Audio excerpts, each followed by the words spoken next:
What's up guys, it's Cypher, and today we're going to be talking about the Elder Scrolls Online. Top 10 reasons Elder Scrolls Online PvP is going to be amazing, epic, fantastic, whatever positive attribute you want to give to it. Here's why. Now these top 10 are, look at them in no particular order. These are just my top 10. Other people will have different orders or different things to put in, but this is what I care about the most in this PvP of ESO. Number 10, ease of access. PvP in ESO is going to be for hardcore players and for laid back people who just want to get on and do some PvP action. You're not going to be secluded if you're just a laid back type of guy. There's going to be guilds for people who want to be hardcore, and you can go solo and go on your own if you don't really want to invest that much into a guild, or if you don't want to be held accountable for what you're doing. You can do whatever you want. PvP is going to be open to everyone. Everyone's going to be able to have fun and do it. That sounds wrong. Number 9, it's going to be massive. Imagine the land that we played in Oblivion, Cyrodiil, but it's going to be bigger because Cyrodiil is scaled even bigger than when it was in Oblivion. It takes literally 30 minutes of running just to get from one end to the other end. That's without any interruption. The land is massive. Just how massive it is, we'll find out. But it's huge. Trust me. I've been there. I haven't been able to explore a fraction of what's explorable in the land of Cyrodiil. This massive land is just, it calls for massive battles. That's what I'm hearing. Number 8. PvP, no, not just PvP, PvE, questing exploration. PvP in ESO, the land Cyrodiil is going to be offering way more than just PvP. There's going to be PvE, there's going to be questing, there's going to be exploration. You're going to find sky shards, dungeons, there's public dungeons, there's everything in Cyrodiil. There's going to be dark anchors, there's going to be fissures, those new ones that came out. You're going to be able to go into Cyrodiil as a level 10 and you can leave as a level 50 and you'll be well off, just as those people who leveled level 50 outside of Cyrodiil. Cyrodiil is a viable place to go and progress your character. It's not just about PvP. Number 7. Flexibility in character creation. No longer will PvP be stuck with cookie cutter creations that, oh, this works the best, and oh, this is OP and everyone should go with this, because whatever you think of, someone else will think of something that can counter your build. That's the beauty of ESO. The flexibility that it gives for people to create whatever they want is amazing. It calls for sophistication and diversity in builds. There's not going to be, oh, these are the top builds and if you don't do this build you're going to suck. No, there's going to be so many different types of builds that work almost as good as each other, and it's just your preference, it's your playstyle that will decide what build you play with. Number 6. It offers all types of PvP. Do you want to go solo? Go on a not too populated area, maybe on the outskirts. You'll find people to solo. If you want to go in a small group, go try capturing one of the objectives. I'm sure you'll run into another group there. If you want to do major PvP wars, go try taking a keep. You'll find the major PvP huge battles. There's PvP for everyone, for the soloers, for the small groups, the people who are just on for the weekend, they just want to be with their friends and have some fun.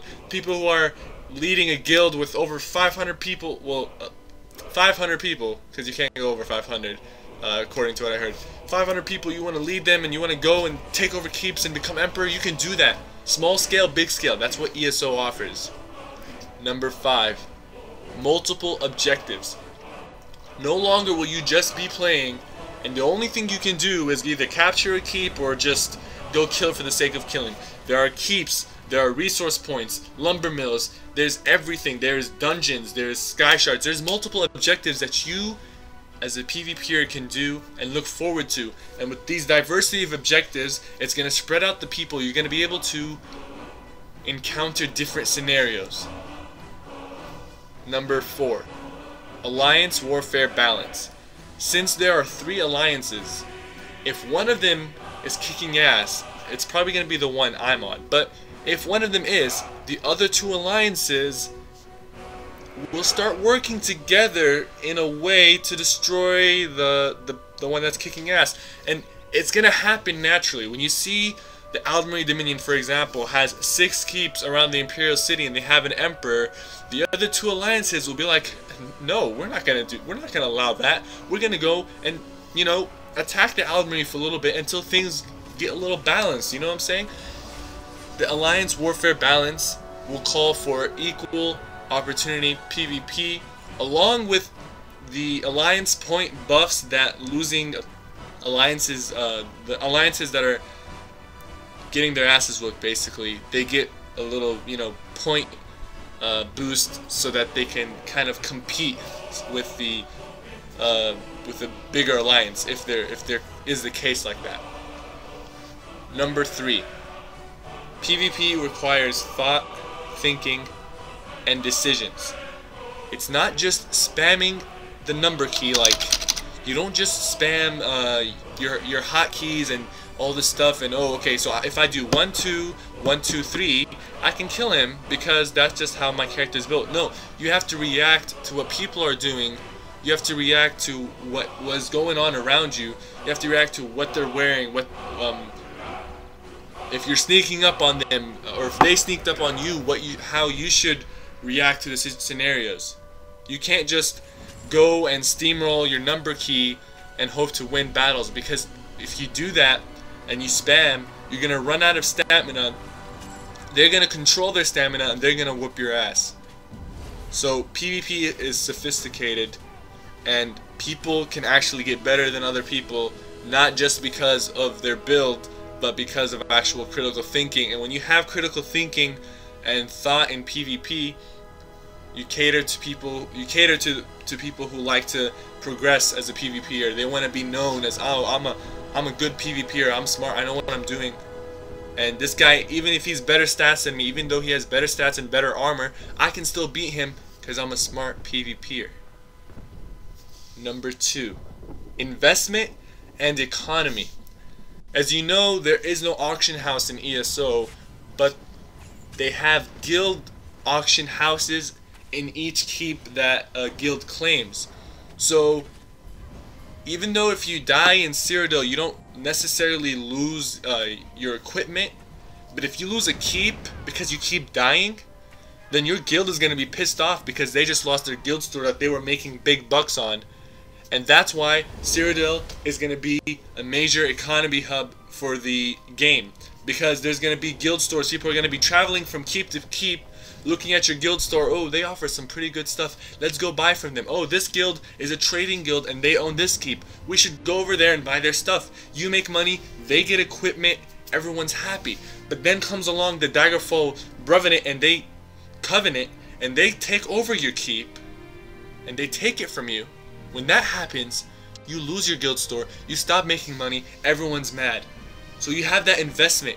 When you own a keep, you're invested to that keep. You're inclined to log in and protect your keep.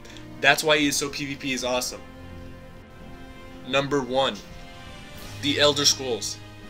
That's enough said. The lore, the exploration, the races. The Elder Scrolls is so good. It's just, it draws people in. The story behind it, it's amazing. That I'm done talking about number 1. That's it. It's the Elder Scrolls is the reason PvP is going to be awesome. Alright guys, thank you for watching this video. I honestly did not take a lot of time thinking. I did this just straight off the bat. Like, I literally just like wrote 10 reasons and I just started thinking about what I should say and I started recording. So don't take this too seriously, but these are the feelings that came off the top of my head. If you enjoyed this video, like, comment, subscribe, what else? Favorite, share, email it to a friend, email it to your school, and tell more people about it if you liked it. If you didn't like it, then why are you even here? Seriously. Or are you even still here? Peace, guys. See you this beta weekend.